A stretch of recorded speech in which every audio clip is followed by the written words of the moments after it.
galera, tudo bem? Aqui quem fala é a professora Larissa Teletti. Eu dou aula de língua portuguesa e redação. E neste vídeo nós vamos para o segundo assunto da nossa semana gratuita de estudos para a gramática da língua portuguesa. E o tema da aula de hoje é pontuação. Antes de começar a falar especificamente sobre as pontuações, eu gostaria de trabalhar com uma tirinha que eu acho bem interessante, uma historinha que vai falar sobre o seguinte: a relação do Joãozinho com a mãe dele. E aí, em um primeiro momento, a mãe pede para o Joãozinho olhar na geladeira se existem latinhas de refrigerante. E aí ele grita para a mãe e diz assim: "Mãe, só tem uma."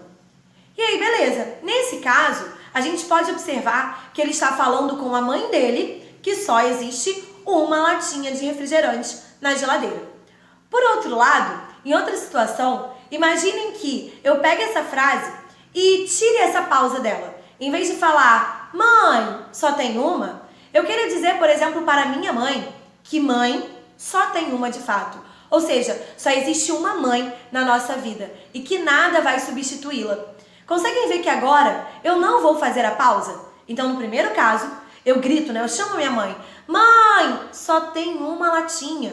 E no outro eu digo que não, que a figura mãe só existe unicamente. Muito bem, nessa frase, as palavras usadas foram exatamente as mesmas, mas a pontuação que eu colocaria, por exemplo, depois da palavra mãe ou não, faria com que o sentido se modificasse completamente. E é sobre isso que a gente vai falar hoje, a importância da pontuação para a construção dos textos.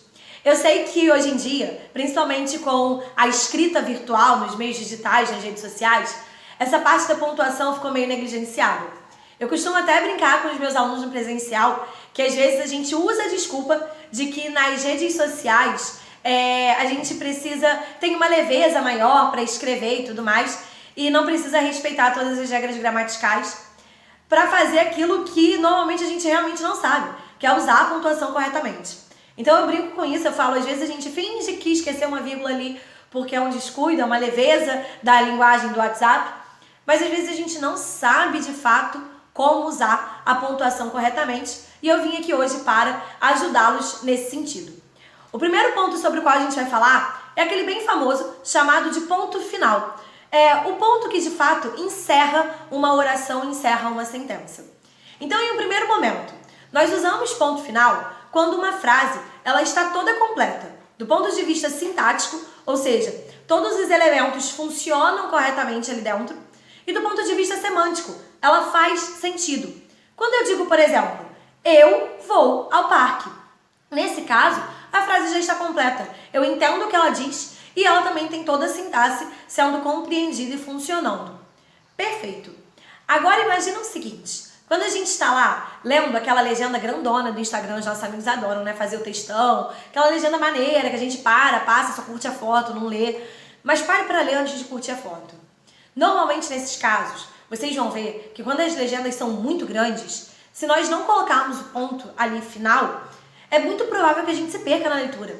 E às vezes a gente lê um texto que, sei lá, parece até que a gente vai perdendo ar, não aguenta. Fala, "Meu Deus, estou perdido." E aí isso por exemplo, um corretor de uma banca de redação, para um bom texto, não fica interessante. Então, um outro caso de usar o ponto final é, dentro de mesmos parágrafos, quando os períodos estão muito longos, é importante dividi-los. Você divide o parágrafo em frases. Se essas frases estiverem completas também, você pode colocar o ponto e continuar depois dele, mostrando que existe algum vínculo sintático entre as enunciações. Observem o caso que eu coloquei para vocês. Eu disse, "Eu gosto muito de sair para jogar futebol com o meu avô." Essa frase está completa. E aí, existe outra frase em que eu também posso colocar, por exemplo, "Fazemos isso", ou seja, jogamos futebol todos os dias para não perdermos o hábito. As duas frases estão completas, mas elas têm um vínculo, um sentido. E esse vínculo pode ser estabelecido pelo ponto continuativo, em que eu coloco o ponto, mas eu continuo a frase, mostrando que elas ainda têm alguma relação. Muito bem, quanto ao ponto, normalmente o uso é mais facilitado, mas quem pega a gente de verdade é a vírgula. E aí nós vamos falar um pouquinho sobre ela, mas antes de começar a explicar as regras de vírgula, eu gostaria de lembrar de vocês uma questão. Quando a gente está estudando sintaxe, as frases, elas normalmente se apresentam em uma ordem direta. De um modo geral é assim, ó. A gente começa pelo sujeito, depois vem o verbo, depois a gente coloca os complementos essenciais e os complementos acessórios. Observe a seguinte frase. Marcos comprou uma blusa no shopping. A nossa base é sempre pelo verbo. Você olha para ele e faça as perguntas. A primeira delas é quem comprou. Quem comprou foi o Marcos. O Marcos é o sujeito e ele está na primeira posição. Muito bem, mas o Marcos comprou o quê? Uma blusa. Onde? No shopping. Então nós vamos chamar o quê? Esse quem comprou é o sujeito. O que ele comprou é um complemento essencial. E onde? Quando? Como? Por quê? São aquelas perguntas de gente fofoqueira que quer saber demais da nossa vida. Então a gente diz que são perguntas acessórias, circunstanciais. Elas normalmente são usadas para dar mais sentido ao texto, mas não são essenciais do ponto de vista sintático. E é assim que as frases deveriam estar na ordem direta da língua portuguesa. Mas por vezes a gente muda essa ordem e normalmente para chamar a atenção mesmo. Então, por exemplo, vamos supor que eu queira falar, contar uma fofoca para alguém. E aí uma amiga minha diz assim, nossa, o Marcos disse que ontem ele estava estudando muito. E aí eu começo, ontem Marcos estava no shopping comprando blusa. Observe, eu comecei com esse ontem para mostrar exatamente o que a minha amiga tinha acabado de falar. Ela disse que ontem ele estava estudando. E eu disse que não, ontem ele estava no shopping. O foco do tempo foi muito importante. E aí eu antecipei essa informação.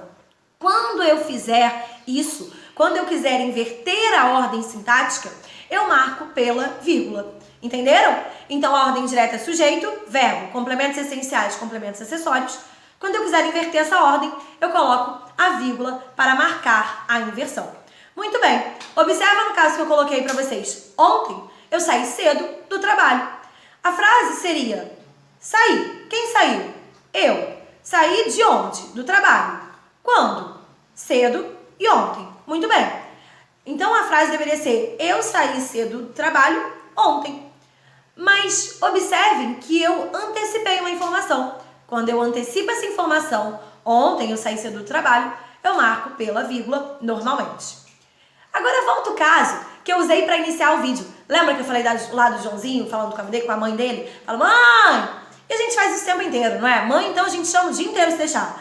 Mãe, pai, amor, tia. Esses chamamentos, eles são chamados de vocativo. E normalmente após eles, nós fazemos uma pausa para reestabelecer a frase. E nesses casos a gente também marca com a vírgula na posição em que eles se encontrarem. Então, por exemplo, meu Deus, vírgula, me ajuda. Ou em outros casos, eu estava aqui pensando, meu Deus, eu preciso de ajuda. E ele também, mesmo que esteja no meio da frase, será marcado por vírgulas. O mesmo acontece com o aposto, que é aquela expressão que volta a falar sobre algo que já tenha sido dito. Exemplo, Castro Alves, o poeta dos escravos, foi muito reconhecido na terceira geração romântica. Queridos, o poeta dos escravos volta para falar e atribuir uma característica ao Castro Alves. Nesses casos, nós temos o que eu chamo de aposto e eles são marcados normalmente por vírgula. Também podem ser marcados por outras pontuações, dependendo da relevância que eu quero dar a esse aposto. Mas nós vamos falar um pouco sobre isso mais à frente. Outros casos importantes de uso da vírgula seriam diante de enumerações. Se vocês acompanharem aí comigo pelo PDF, vocês vão observar. Quando eu digo assim, eu gosto de sair, comer, jogar, falar, eu gosto realmente de tudo isso. Entre essas enumerações, eu marco pelas vírgulas. Alguns textos, entretanto, eles tiram essa vírgula, embora não esteja correto do ponto de vista gramatical, mas para dar a ideia de que você está falando daquilo ali de uma forma muito mais eufórica. Eu gosto muito do exemplo do Instagram da Fernanda Gentil. Olhem lá as postagens dela.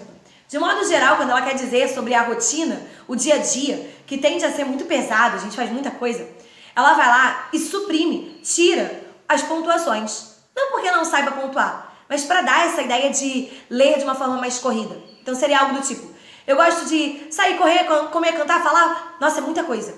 E normalmente a gente meio que se perde ali, mas Em textos, em questões de interpretação, isso pode acontecer para chamar a atenção e é uma estilística, uma forma do autor de escrever e conseguir realmente essa expressividade. Outra questão importante é diante de elementos explicativos, como o próprio aposto sobre o qual eu falei para vocês, mas diante também das orações adjetivas explicativas. O que é isso, professora? Imagina assim, ó. Eu digo, o menino estuda, o menino tira boas notas. O menino está repetitivo. Eu posso usar um pronome relativo que retome essa palavra e evite essa repetição. Exemplo, o menino que estuda tira boas notas. Vocês conseguem ver que nessa frase eu posso dar a ideia de que todo menino que estuda consegue tirar boas notas? Então eu coloco essa expressão intercalada por vírgulas. O menino, vírgula, que estuda, vírgula, tira boas notas e eu enfatizo essa característica no menino.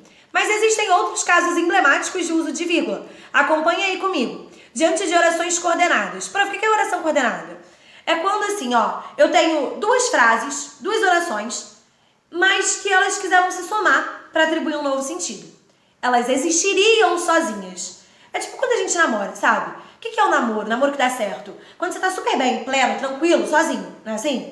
Aí, o seu companheiro, sua companheira tá como também? Super bem, pleno, existindo, feliz, sozinho. Aí você fala, vamos juntar essa plenitude, essa leveza, e aí agora a gente vai criar um novo sentido. Mas não quer dizer, queridos, que vocês não conseguiriam existir sozinhos, entenderam? A gente consegue, a gente só se soma para fazer uma coisinha a mais. A coordenação, ela segue a mesma lógica. Você pega frases que existiriam sozinhas, mas atribui um sentido novo, um novo significado a elas em um dado contexto. Exemplo, eu estudei muito. Essa frase consegue ser dita sozinha, mas eu não tive boas notas. Então eu também posso dizer, eu não tive boas notas. Eu somo as duas para criar um novo sentido. E normalmente, quando elas atribuírem um sentido de oposição, que foi o caso que eu falei, de alternância, possibilidade, ou eu estudo, ou eu fico em casa. De conclusão, eu estudo, portanto tiro boas notas. De explicação, estude, porque tirará boas notas. Eu faço essa separação. Nós temos ainda os casos das orações adverbiais. Fica bem tranquilo. Lembra que eu falei para vocês que o advérbio, que é aquele complemento acessório, circunstancial das perguntinhas de fofoqueiro, eles normalmente aparecem no final da frase? Então, às vezes, esses advérbios vão ter verbo, e aí eles passam a ser considerados orações adverbiais e não simplesmente advérbios. Se eles vierem na posição inicial da frase, você normalmente coloca vírgula. Então, olha só, eu digo, eu saí cedo. Cedo não é o quando eu saí? É uma relação adverbial. Mas eu posso colocar um verbo nisso e dizer, por exemplo, eu saí quando ele chegou. Se eu puser na posição inicial, eu marco pela vírgula. Quando ele chegou, vírgula, eu saí. Viram? É a mesma lógica do advérbio. Mas a diferença é que agora é uma oração porque tem verbo. Ainda existe caso de vírgula quando a gente quer marcar a omissão de um termo. Às vezes a frase fica muito repetitiva. Criança, quando começa a falar, é um bom exemplo para isso. Escrever, então, meu Deus do céu. Você pega um texto de uma criança para ler. Normalmente é assim. Maria foi ao shopping. Maria encontrou o namorado no shopping. O namorado de Maria e Maria no shopping tomaram sorvete. Maria depois e o namorado de Maria voltaram para casa. Meu Deus do céu, para que tanta Maria e namorado? Calma. E aí, normalmente, para marcar essas omissões, nós podemos fazer o uso da vírgula. Exemplo. Eu gosto muito de chocolate. Ele, vírgula, de banana. Vocês conseguem ver que essa vírgula, ela resgata a informação gosta de? Senão a frase ficaria repetitiva. Eu gosto de chocolate, ele gosta de banana. A vírgula já resolveria isso. Pega essa dica para tua redação. Pode ajudar bastante. Amores, falamos sobre os casos essenciais da vírgula que normalmente confundem as pessoas, não é? Tem muita gente que eu sei que vai lá e coloca vírgula por quê? Ah, quero dar uma descansadinha, vou dar uma respirada. Vírgula. E não é assim. Pera lá, agora você já aprendeu a forma correta de usá-la. Perfeito. Vamos falar agora sobre outro ponto importante. Os 2 pontos. Eu vou colocar os usos essenciais dele. Primeiro, para marcar falas ou citações. Eu posso dizer assim, Hobbes dizia, 2 pontos, o homem é o lobo do homem. Então eu quebro ali um pouquinho a frase para enfatizar o que ele dizia. E normalmente, em caso de citação, você coloca as aspas, né, querido? A frase não é nossa. O que a gente faz? Coloca aspas para dizer, querido, tô usando lá, ó, a fala de outra pessoa. Muito bem. Mas nós também podemos usar os 2 pontos para colocar o aposto. Normalmente, ele vem ali no final da frase. Eu gosto muito de uma coisa. 2 pontos. Estudar. E aí eu enfatizo essa ação, eu enfatizo esse elemento quando eu coloco os 2 pontos e eu desloco da organização geral da frase. Excelente! Além do uso dos 2 pontos, nós vamos falar ainda sobre o ponto vírgula. Esse, nossa, eu acho muito legal falar sobre. Sabe por quê? Normalmente, a gente pensa assim, eu já aprendi tudo, mas esse tal de ponto e vírgula, professora, quando é que eu vou usar isso? Filho, vou te dar uma dica. Primeiro caso, quando você topicaliza informações. Imagina que você esteja fazendo um texto instrucional, aquele que dá dica, como fazer alguma coisa. Entre a divisão do o que você precisa usar e o como fazer, cada elemento da enumeração você pode separar por ponto e vírgula. Isso acontece muito também quando nós temos enumerações grandes. Pensem lá na proposta de intervenção do Enem. Aí você quer colocar 2 propostas. Só que dentro delas tem muita informação, né? Quem vai fazer o quê, como. Caramba! Para separá-las, são 2 enumerações. Mas dentro delas, provavelmente já haverá vírgula.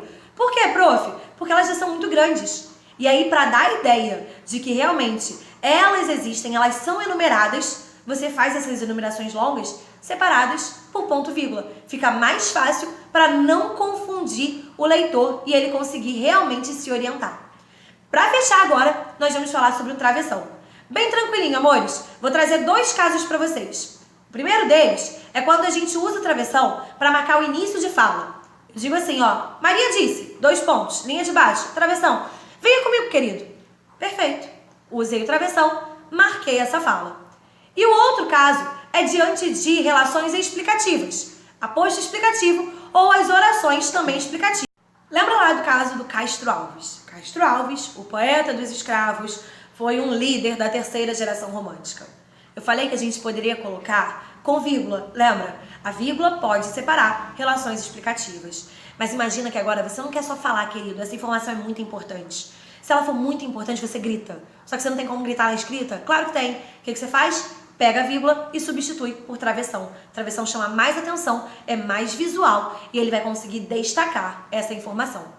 Aprenderam os usos da pontuação? Muito bem. Observa o seguinte para a gente recapitular. A pontuação não é uma marca meramente gramatical. Ela é muito importante, sim, para a gramática, para a boa organização textual, mas ela tem um efeito de sentido, uma expressividade também muito importante e pode ser ali uma grande ajuda, um grande auxílio para você conseguir chamar essa atenção e dar destaque à sua escrita. Meus amores, eu espero que vocês tenham gostado e que vocês consigam realmente aprender tudo o que eu falei. Acompanhem a aula com o PDF ao lado de vocês. Um beijo muito grande, ótimos estudos e até a próxima!